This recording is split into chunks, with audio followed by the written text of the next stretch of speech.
Ассалаумағалейкум достар. Үй жағдайында кеуде бұлшықтың қалай өсіреміз? Топ жаттығу. Кеттік. Так, бірінші жаттығу. Ерекше стилде взрывное отжимание. 4 секунд төмен түсеміз.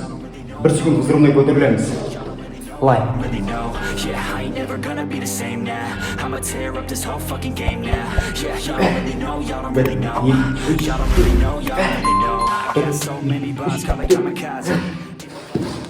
Және жоғарыға көтергенде грудты сокращать етеміз. Яғни міне. Түстік. Взрывной осы жерде міне. Былай.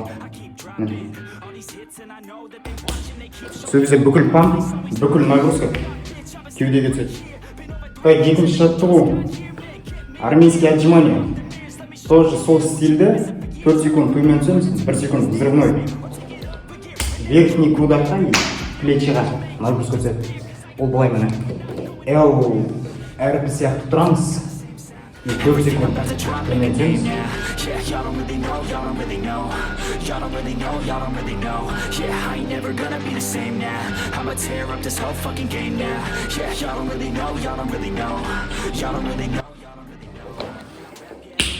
Сокращать етеміз. Бізге келесі жаттығуға стена қажет болады, немесе орындық, басқа биік нәрсе қажет болады. Аяғымызды жоғарыға қою үшін.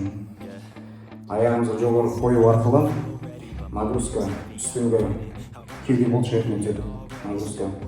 Сол стилде 4 секунд төмен түсеміз, 1 секунд взрывной.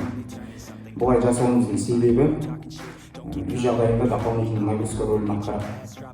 Үйде гантель, штанга жоқ болғаннан кейін, біреуде болуы мүмкін, біздің жағдайда жоқ болғаннан кейін осы стилді қолданамыз.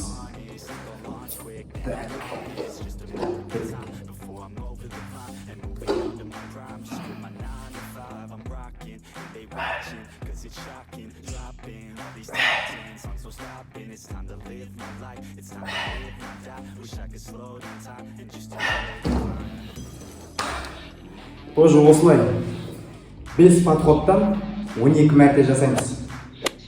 Так, достар, видео ұнаса каналға жазыламыз, лайк басамыз, достарымызбен бөлісеміз, каналдың дамуына атсалысамыз. Барлықтарыңызға